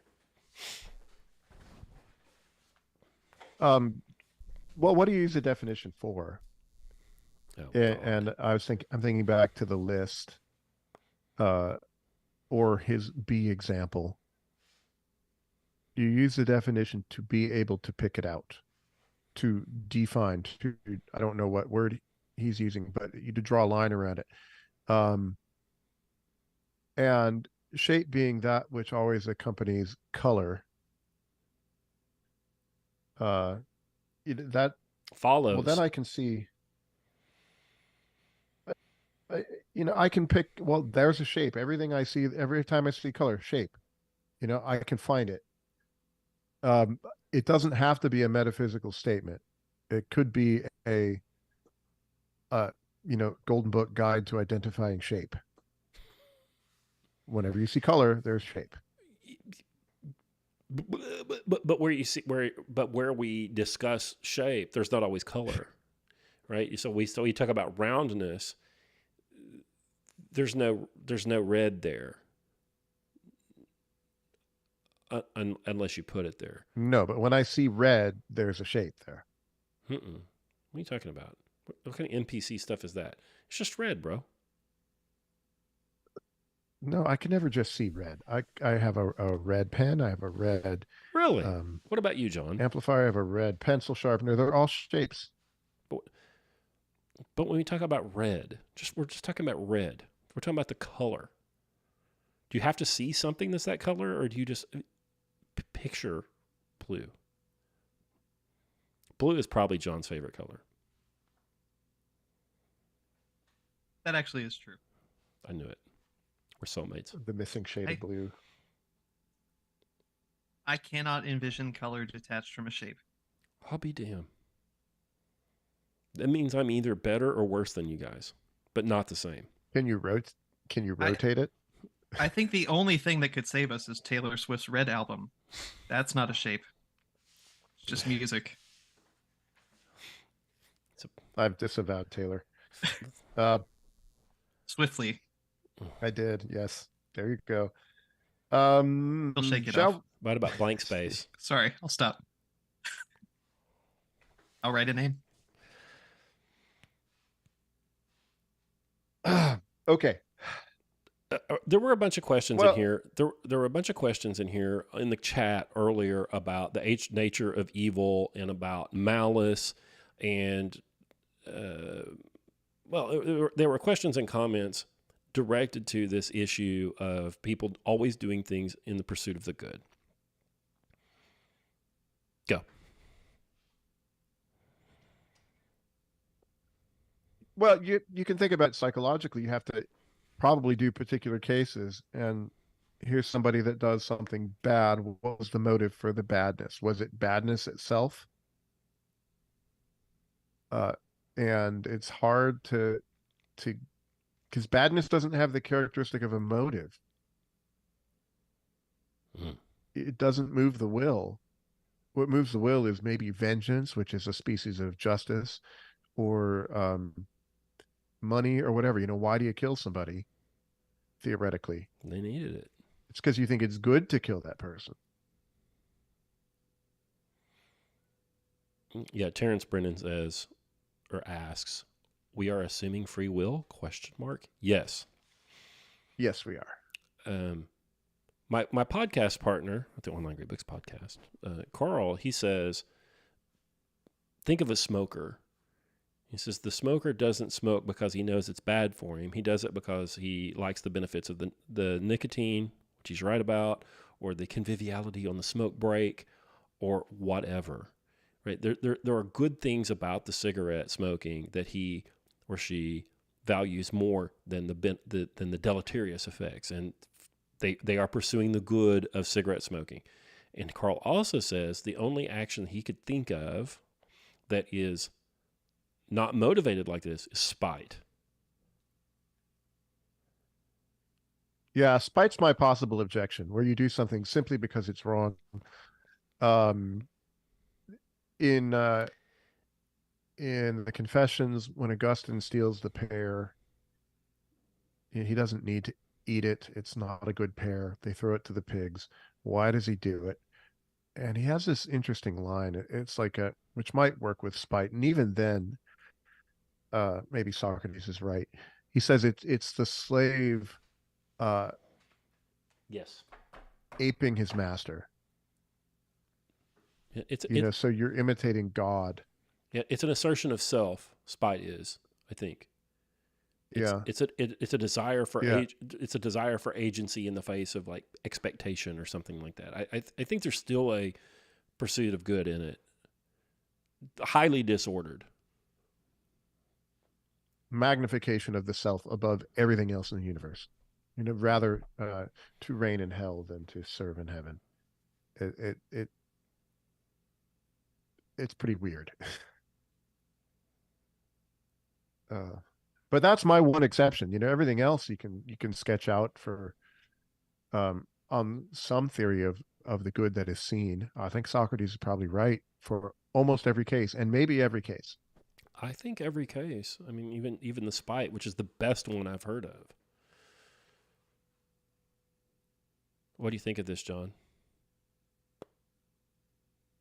I admit to being perplexed because I've wrestled with this. I am generally inclined to the, and I'm not going to weasel my way out of it, but I'm generally inclined to the idea that there is some good that's being sought, and it's easy for me to appeal to the example from the Republic, like there's justice among thieves. In order for them to be thieves together, there has to be some agreement that they're not going to commit injustice towards each other, but they are still doing a bad thing because they think it's good. Uh, but the reason why I'm a little perplexed is I do wonder if there is a point at which you can completely corrupt your ability to choose the good. And I can think of other texts that suggest that is possible.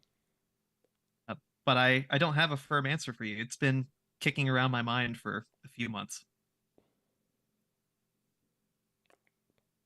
Yeah, it's weird. It's like there's a character in Othello. Oh, what's his name? The bad guy Iago. that doesn't seem to have any reason to be bad. Just because he doesn't seem to have any reason doesn't mean that there isn't a motivation for a disordered good, though. Just because it's inscrutable. Somebody in here says, Willow says, psychopaths, question mark. The psychopath holds a value. For them, there's... Yeah, that psychopath holds a value that disregards the good of others. They pursue that to the exclusion of everything else. Somebody else says everyone pursues good, but people do things they know are bad on balance. Well, this is the utilitarian argument. Bad on balance. Like, how do you do that math? So people, I believe this explains. I think this explains. Bad actors, and I think it also opens the door to a proper understanding of the nature of evil. And I'm going to make people mad here, where evil is a privation, or evil is the privation of the good. It's not an active thing. People don't pursue evil. You can't. You can only turn away from the good. And if evil, if wrong action is actually done in the pursuit of the good, though disordered, then that allows us to understand evil as an absence of the good. Now, if you believe that evil is a thing that resides in the realm of forms or somewhere, and it can be pursued for its own sake, then you end up in an entirely different place. You disregard, a third of this dialogue, and you end up with an entirely different legal system, parenting style, traffic law. I mean, everything.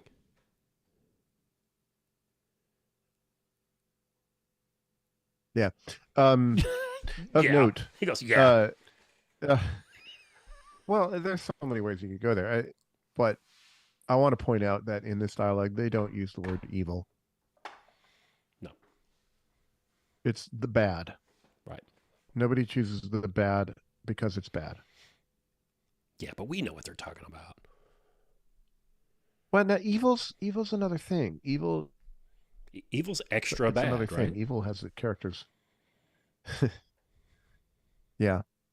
But it's a different word, and yeah. See, Nietzsche is my fourth favorite philosopher. Okay. And so he's always riding in my head too. Okay. How about back to the text? 78C, we have a revision of the definition of virtue, the capacity to provide good things for oneself, the good things for oneself. Well, okay, very good. What are the good things? Well, health, wealth, gold, and silver. I thought it was funny. 78D, Socrates pretty much calls him a Persian agent. He is the ancestral guest friend of the great king of Persia, speaking of gold. Do you set down as an addition to this provision, Meno, justly and piously, or does it make no difference to you?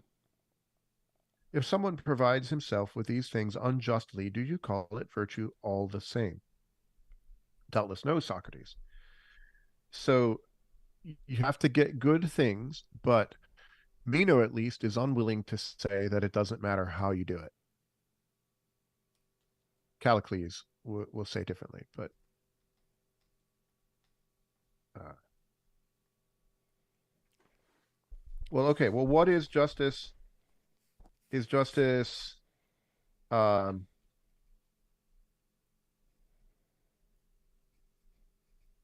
is justice virtue, or is it a part of virtue? A part. And we get a part of virtue. So virtue means to do something with a part of virtue.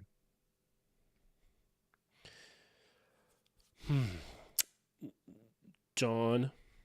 That's at 79b. 78 EE, before we get there.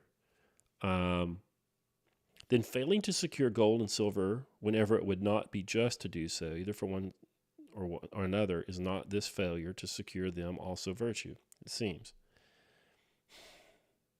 So what about this capacity bit?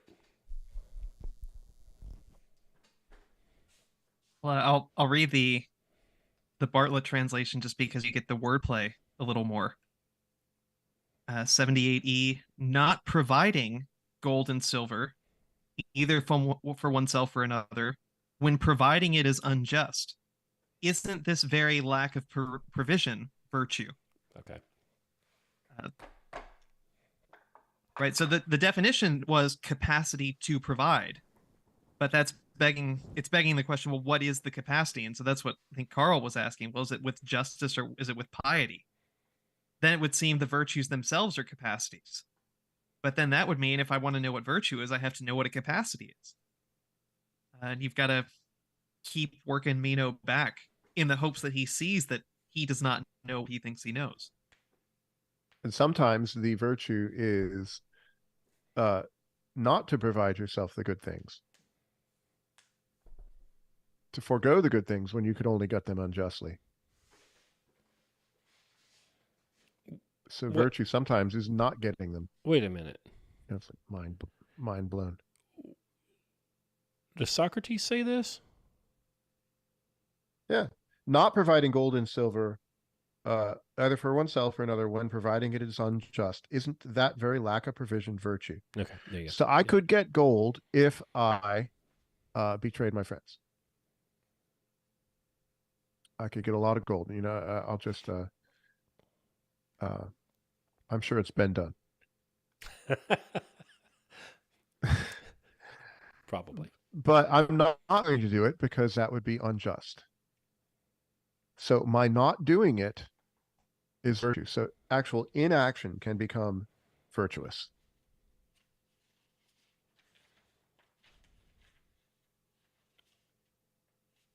Gives you a clue, right? That virtue is not primarily provision. Mm-hmm. It's capacity that will always precede provision. Yeah. I'm getting perplexed. Are you comfortably numb? The torpedo fish. How far were we going, lads? I was looking for John's note here. Oh, as far as you want. Yeah, we said halfway, but there's still a ton to cover. Yeah, there's a ton. We can do this in three chunks. It matters not.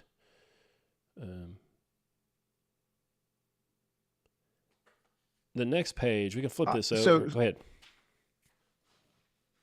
Well, Meno is just he's thoroughly perplexed. He's gotten stuck in he's attempted to define virtue by using something that is a virtue. It's water is that which is wet.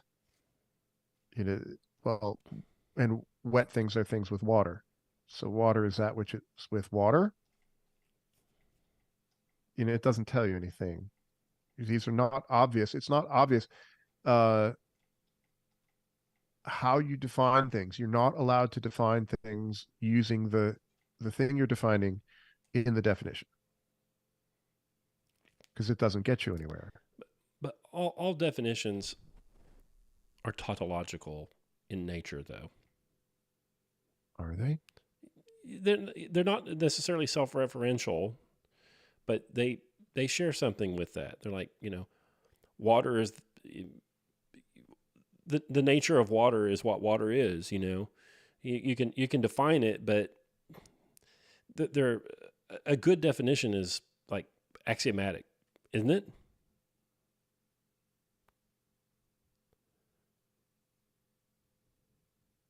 We don't have any good definitions.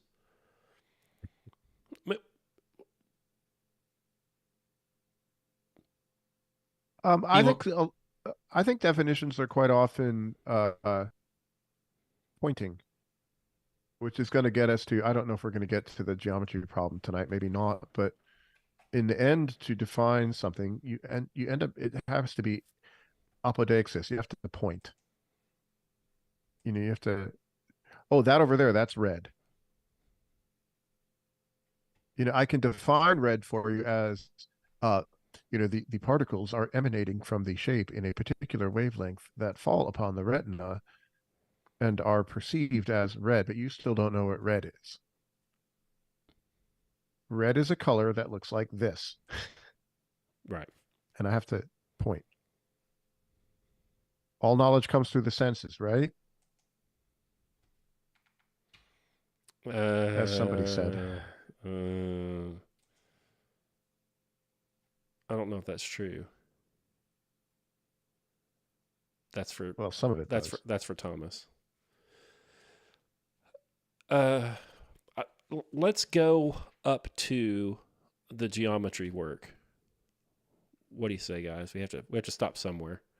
Well, we could talk. Yeah, we can talk about Meno yeah. being perplexed. So Meno gets really very frustrated, and there's some wonderful things he says. This is starting around 80A. Socrates, before actually getting together with you, I used to hear nothing else than that you yourself are perplexed and make others perplexed as well. Perplexed is without provision. That you are. And now, in my opinion, at any rate, you're bewitching and enchanting me with your potion and really casting a spell over me so that I've become full of perplexity. That's probably a play on words. How do you become full of a lack? But he's full of it. In my opinion, too, you are in every way, if I may be permitted a little joke, in form and in other respects, most like that well-known stingray of the sea. For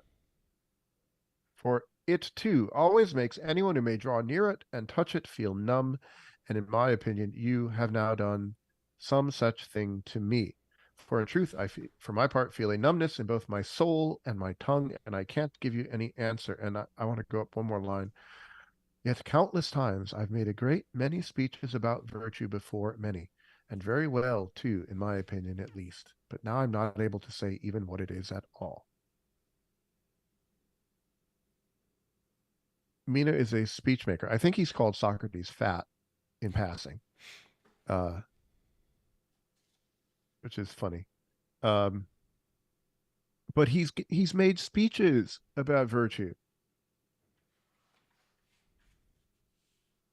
good speeches, and I think that's an important line. Very good speeches. Does the goodness of a speech depend on the knowledge of the speaker? Clearly not. Well, that's interesting. True knowledge. Perhaps correct opinion.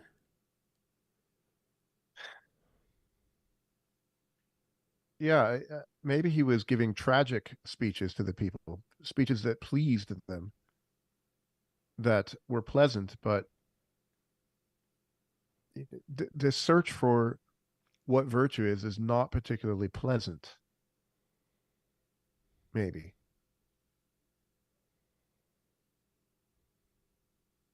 Is this why some of our friends don't like Socrates?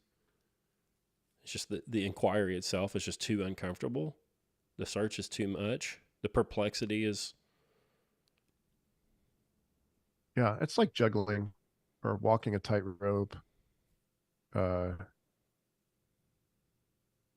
Kierkegaard has this image of like swimming in a really, really deep lake that just freaks you out because it's like goes down 2,000 feet below you. It's just no there's no support. What you thought you knew goes away. And psychologically, it's very upsetting. And just to throw in some text for that, right? This is, again, it's for those who get really frustrated with Socrates, they have to ask themselves, well, what type of inquiry do they want? If you're looking at ADD, Meno says, and in what way what it is? By setting out for yourself what sort of a thing from among those that you don't know will you make your inquiry? Or even if you happen right upon it, how will you know that this is that thing which you didn't know? And Socrates responds, I understand the sort of thing you mean to say, Meno. Do you see how heuristic is this argument you're spinning? That it isn't possible for a human being to seek out either what he knows or what he doesn't know. For that which he knows, he wouldn't seek out. He knows it, and such a person has no need of a search. Nor what he doesn't know, for he doesn't know even what he will seek out. Sorry, even that tripped me up a little bit. Yeah. If you want Socrates to give you a definite answer, you have a much more argumentative, heuristic style of searching. And you have to let that go. In fact, you have to learn how to be more gentle with others and yourself to realize that, well, just because I don't know what I'm seeking doesn't necessarily mean that this is a lost cause. I can start moving towards it. But you have to be comfortable with being numb and unprovided. Yeah, the road to one translation says the road to recollection. Well, the road to recollection includes numbness. It includes perplexity. You won't even start on the journey unless you get confused. So you have to become numb to the confusion and just keep going. But there is actually kind of a logical puzzle there. If you don't know what you're looking for, how will you find it?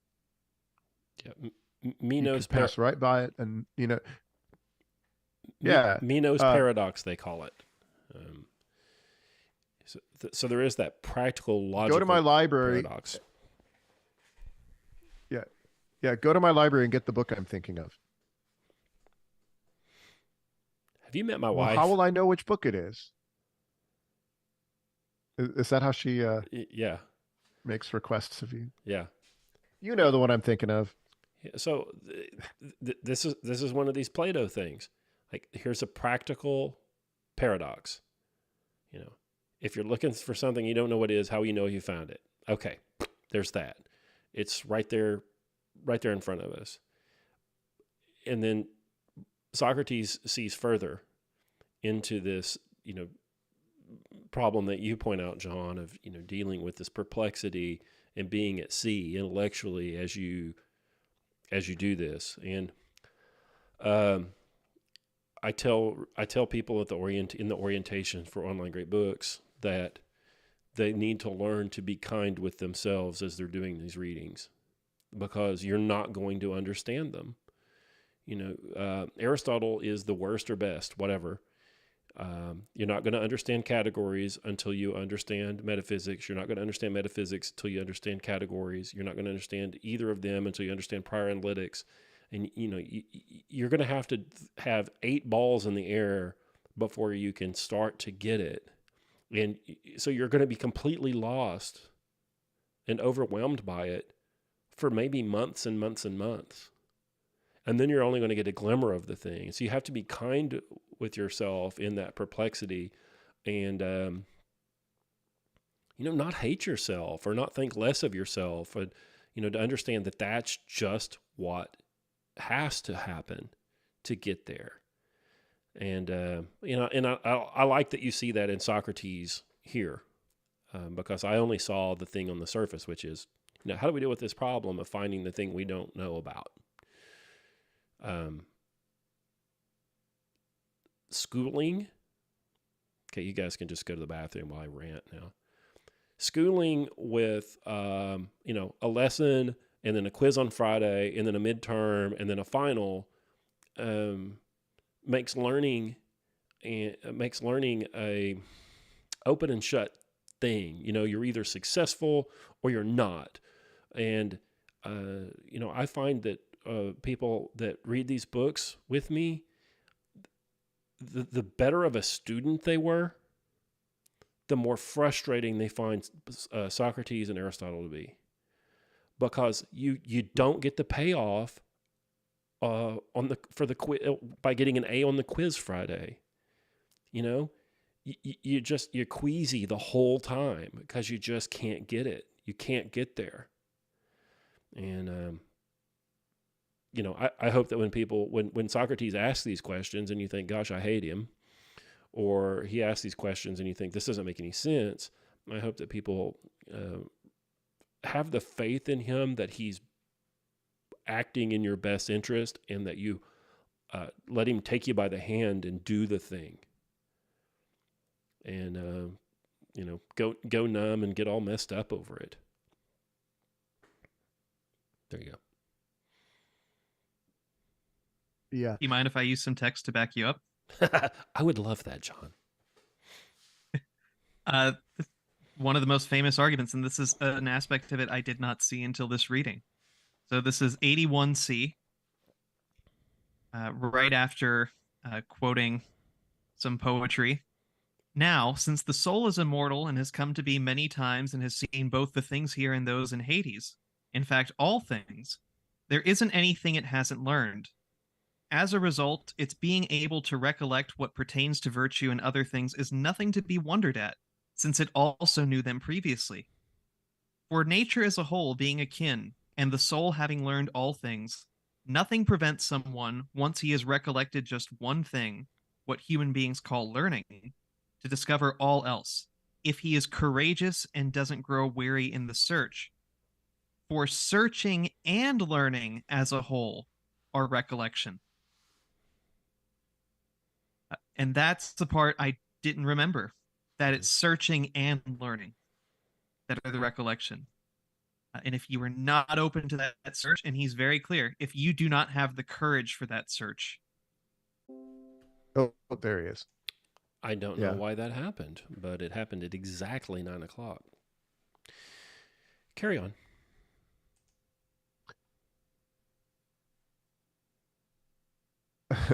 We had a little technical difficulty, but Scott is back, and I think we're back on YouTube, but I don't know for sure. Yeah. For me, I was just saying, for me, the big deal is this kinship. Recollection as a story of pre-existence of souls is very cool. I don't literally believe it. I poetically believe it. That I'm able to search for the truth and know it when I get to it. That somehow my mind and the world around me and the things I want to talk about, the soul is formy. It's like a form. It's akin to the forms, as he says in the Phaedo.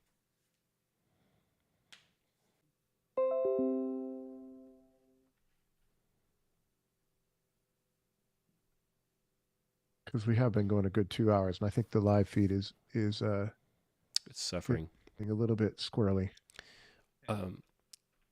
Let us call time of death here at 9:03 p.m. Central. We've covered up through Meno's paradox there at 80D. Let's resolve to pick this thing up again there, right about there. And we've got a lot of goodies to go. We've got the geometrical proof and the slave boy, and more about true knowledge versus correct opinion, and much, much more. Thank you, guys. This is a delight. It sucked a lot less than I thought it would, and I hope that we helped somebody read this. No, it's actually been very good. Thank you. Yeah, thanks. Thanks. Yeah, thank you. We will try to feel do like a student again. Yeah, it's a delight. We'll try to do this. Hopefully, we'll do this a couple times a week. I'm sorry, a month. A couple of times a month, and I hope that we are able to set a regular schedule. Maybe something like the second and fourth Wednesday, or something like that. We'll set something predictable so you guys can put us on your calendar and make us a part of your lives. Let us know what we can do for you. You can go to onlinegreatbooks.com and see what we're doing there. And going to be some changes there, and hopefully we'll make this program something that you can do at home and fit your lives a little better than what we've been offering. Thank you, Karl. Thank you, Uncle John. Thank you, Scott. Scott. We'll talk to y'all soon.